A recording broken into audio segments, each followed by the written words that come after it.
Bismillahirrahmanirrahim. Assalamualaikum warahmatullahi wabarakatuh. Sidang pendengar yang dirahmati Allah sekalian.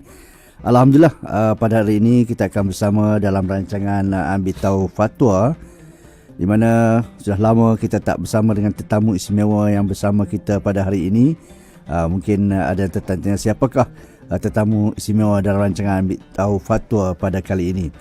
Dan tidak asing lagi bagi kita di negeri Perlis ini, iaitu yang sentiasa dapat kita ikuti di Perlis FM maupun di Kaca TV ataupun di radio ini, di mana Sahibul Samah Profesor Datuk Arif Perkasa Dr. Muhammad Asri bin Zainal Abidin Mufti Negeri Perlis. Assalamualaikum Datuk. Assalamualaikum warahmatullahi wabarakatuh. Lama tak jumpa Datuk lama tak ke Perlis FM ni sebenarnya. Tapi suara ada tu. Suara di radio ada sebenarnya. Ya. Baiklah saudara, pada hari ini seperti biasa dalam rancangan Ambil Tahu Fatwa, di mana tajuk yang diberikan iaitu pendirian Perlis tentang mazhab fiqh. Jadi mungkin pendengar-pendengar yang ingin bersama kita tidak ketahui atau ingin mengetahui dengan lebih lanjut, jadi kita akan bersama dengan Sahibul Samah pada petang ini dalam rancangan Ambil Tahu Fatwa ini. Jadi soalan pertama ni Datuk, yang tunggu-tunggu nak dengar, boleh ikuti juga melalui Facebook tu. Ketika ni ya. Jadi benarkah Perlis tidak bermazhab atau terikat dengan mana-mana mazhab ni Datuk? Ni soalan yang pertama ni Datuk. Okey, bismillahirrahmanirrahim. Alhamdulillah, wassalatu wassalamu ala Rasulillah wa ba'd. Terima kasih. Saya rasa sebelum saya datang jadi mufti di negeri Perlis pun soalan ni orang dah tanya lah. Masa saya kecil-kecil pun saya pun dengar dia berkata Perlis tak ada mazhab. Kan, ataupun Perlis ada yang kata tolak mazhab langsung. Tapi sebenarnya tidak begitu. Apabila kita pandangan hukum, yakni keputusan-keputusan berhubung dengan hukum hakam syarak, ia berdasarkan kepada istinbat ataupun berdasarkan kesimpulan daripada nas-nas agama, iaitu Al-Quran, Sunnah. Dan juga nas-nas itu disimpulkan oleh para fuqaha ataupun para ulama. Para ulama yang menyimpulkan nas ini, disebut sebagai, khususnya dalam masalah hukum, sebagai fuqaha, iaitu ahli-ahli fiqh. Terdiri daripada berbagai-bagai aliran. Bukan saja mazhab dalam Islam ni, dia bukan saja 4, dia lebih daripada itu. Tetapi yang prominent ataupun yang masyhurnya adalah 4. Iaitu mazhab Hanafi, mazhab Maliki, mazhab Syafi'i dan Hanbali. Empat-empat mazhab ini telah menjadi begitu dominan. Maksudnya kerana disebabkan banyak faktor. Faktor-faktornya ialah faktor banyak ada tulisan, faktor murid-murid kepada pengasas-pengasas mazhab. Mereka sendiri bukan pada hari awal mereka mengajar tu mereka kata kami asas mazhab. Tapi oleh kerana kekuatan ijtihad mereka itu telah menyebabkan mempengaruhi masyarakat Islam. Jadi dengan itu maka 4 mazhab ni dominan. Di samping tu ada mazhab yang lain, mazhab Al-Auza'i telah mengambil tempat di Lubnan dan seumpama. Sebelum ni mengambil mazhab Al-Auza'i di Syam, mazhab Al-Auza'i. Kita ada juga mazhab Al-Laits bin Sa'ad umpamanya, juga mazhab Sufyan Ats-Tsauri. Dan kalau kita tengok penulisan-penulisan, ada mazhab Ibnu Umar, mazhab Ibn Abbas, mazhab Umar bin Khattab, kalangan sahabat. Mazhab maksudnya jalan ataupun yang dipilih oleh ataupun kaedah yang diambil di dalam menentukan cara istinbat hukum. Itu nak bagi mudah lah, takrif untuk orang awam kan. Jadi kalau kita itu jalan dia dalam penentuan. Bila kita ni dah 1400 tahun ni nak mengeluarkan pandangan-pandangan hukum, hampir kita kata tak ada lagi ruang untuk kita bawa mari yang baru, kerana semuanya telah disebut oleh para ulama. Melainkan kita buat sesuatu yang bercanggah dengan nas. Bagi menafsirkan nas Al-Quran dan hadis tu, pandangan macam-macam telah dikeluarkan oleh mazhab-mazhab. Jadi tak kita kata hampir mustahil untuk seseorang kalau membaca nas nak buat kesimpulan hukum, kesimpulan itu tak pernah didahului oleh mana-mana mazhab. Mustahil lah. Sebab begitu banyak puluhan ribu para mujtahid, beribu-ribu para mujtahid, sama ada mujtahid mutlak ataupun mujtahid mazhab, iaitu mujtahid yang boleh berijtihad sama ada dalam konteks begitu luas ataupun dalam konteks terikat dengan mazhab. telah mengeluarkan pandangan-pandangan. Sebab itu kalau kita kata pandangan yang disimpulkan oleh jawatankuasa Fatwa Negeri Perlis ni tak ada mazhab, tak benar lah. Tak mungkin. Tak mungkin. Apa yang kita buat ialah di dalam jawatankuasa Perlis ni, yang pertama ialah kita akan ambil isu yang kita nak bincangkan. Kemudian kita akan bentangkan nas Al-Quran dan hadis yang berkaitan dengan isu itu. Kemudian kita akan tengok pandangan-pandangan para ulama daripada semua mazhab. Jadi mana-mana pandangan yang kita ambil itu sebenarnya ada mazhab dah. Jadi bukan bermaksud Perlis tak terikat dengan mazhab tu, bermaksud Perlis menolak mazhab. Cuma dia tak terikat dengan satu mazhab. Maksudnya dia memakai pandangan-pandangan. Kerana mustahil kita sendiri berupaya untuk menyimpulkan hukum-hukum dalam semua pendapat tanpa merujuk kepada apa yang telah disimpulkan oleh mereka yang terdahulu daripada kita. Jadi sebab tu semua pandangan fatwa Perlis ni ada mazhab Syafi'i, ada Hanbali, ada yang Maliki, ada yang Hanafi. Semua je ada rumah dia. Cuma rumah dia beza-beza. Di Malaysia pun macam tu juga sebenarnya. Dalam bank macam-macam fatwa mazhab dah. Cuma dalam ibadat je lah orang Malaysia ni dia tak berapa biasa sikit. Tapi sekarang ni zakat pun tak ikut. Banyak yang dah tak ikut keluar daripada mazhab Syafi'i. Contoh macam zakat pendapatan, mazhab Syafi'i tak ada zakat pendapatan. Tapi banyak negeri amalkan. Itu mazhab Hanbali. Ya. Ni Datuk ada yang bertanya pula Datuk ni. Adakah fatwa yang dikeluarkan di Perlis kita ni adakah tak pernah disebut mana-mana mazhab? Itu yang saya sebut. Susah untuk ada fatwa yang tak mungkin pernah disebut oleh mana-mana mazhab. Mesti mazhab-mazhab telah sebut. Cuma kemungkinan tajuk pendetilan itu mungkin tak ada dalam mana mazhab kalau jika ia membabitkan perkara-perkara baru. Macam nanti saya akan sebut perkara baru. Misalnya kita fatwa tentang vaksin. Umpamanya kan, vaksin. Mungkinlah perkataan vaksin tu tapi asas kepada pemikiran menghadapi penyakit dan cara mengatasinya ada disebut dalam mazhab umpamanya. Tindakan kita umpamanya di Perlis hari itu kita antara yang awal tutup masjid. Itu agak ganjil tetapi ada di dalam sejarah wabak dalam sejarah umat Islam. Jadi kita nak menyatakan bahawasanya tak ada mana-mana. Kalau ada orang kata fatwa Perlis maka ada mazhab. Dia mari satu contoh fatwa kita yang tak ada mazhab. Kita cabar dia. Maksudnya tak ada mazhab ni, tak ada satu imam pun yang kata pendapat tu. Imam-imam muktabar. Kalau dia berjaya wakmai tu kira dia hebat lah. Kita pun kira boleh berondok lah kalau dia katanya tu kan. Tapi fatwa-fatwa kita semuanya ada rumah dah. Ada rumah dah.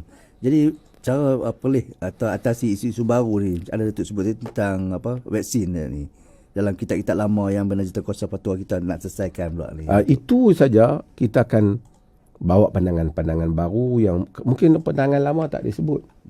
Kita akan ambil asas saja ataupun kita akan dia tidak boleh kias atas furuk. Kias atas furuk ni dia tak boleh kias atas cabang. Tapi kita ambil perkara yang seumpamanya. Yang pernah berlaku dulu yang hampir mempunyai tabiat dan sifat yang sama. Kalau ada berlaku perkara baru, kita kiaskan di atas itulah. Jadi kita rujuk juga secara umum kitab-kitab yang terdahulu. Kalau ada kes-kes yang baru walaupun tak ada dalam kitab lama, apa yang hampir-hampir dekat dengannya. Sekurang-kurangnya bukan kita mesti ikut semua, kita guide kita dengan kita melihat kepada kaedah-kaedah agama lah, memudahkan, tidak memayahkan dan seumpamanya. Sebenarnya kita dalam memutuskan hukum ni, Perlis ni dia sebenarnya lebih payah sikit sebab ahli fatwa kena dengar semua dulu pandangan mazhab. Dia tak satu je. Lepas tu baru kita simpulkan.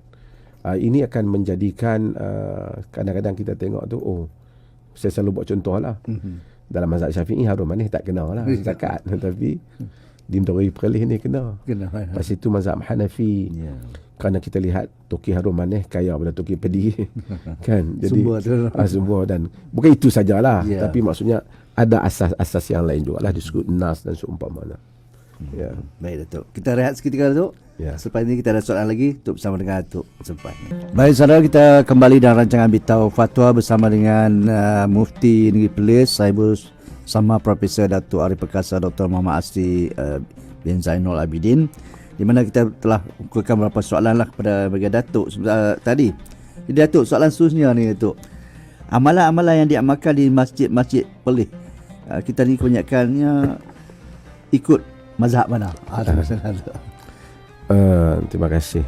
Soalan ni pun ada orang tanya. Ya. Kalau kita lihat secara analisis kepada sejak dulu lah, kita kena tahu bahawasanya amalan yang diamalkan di masjid-masjid di negeri Perlis ni bukan mula setahun dua ni. Ya. Undang-undang tubuh Perlis pun yang sebut benda ni sejak 1948 lagi. Artinya sebelum tu lagi, pada tahun 40-an lagi, sebelum 40-an lagi, isu ni telah diamalkan dan dipraktikkan di negeri Perlis. Tapi jika kita lihat kepada keseluruhan kepada pengamalan itu, kita akan dapat simpulkan beberapa perkara. Ya. Pertama, kebanyakan amalan yang diamalkan di masjid-masjid negeri Perlis, dan kemudian amalan-amalan itu pula dijadikan sebagai satu pengamalan yang dipraktikkan oleh pihak ulul amri, iaitu pihak pemerintah negeri Perlis, bersekitar di dalam mazhab Syafi'i dan mazhab Hanbali. Jadi orang mungkin akan kata habis tu yang tak bismillah kuat dah, iaitu mazhab Hanbali. Dalam mazhab Hanbali tak kunut pula, kunut juga, tidak kunut juga dalam mazhab Hanbali. Tak kunut yang kita maksudkan di Perlis ni bukan tak ada kunut. Di Perlis ni tidak ada kunut berterusan untuk solat subuh.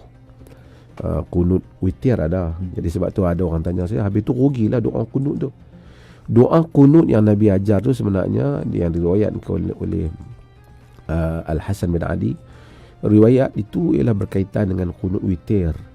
Jadi sekarang siapa kita ni orang Islam ni, kita semayang yang dituntut untuk kita solat witir setiap hari, walaupun tak sampai di sisi mazhab Syafi'i kepada maqam wajib, tapi kita solat witir dan kita kunut. Tiap hari tak apa boleh kunut, boleh solat witir sepanjang tahun. Cuma di masjid-masjid kita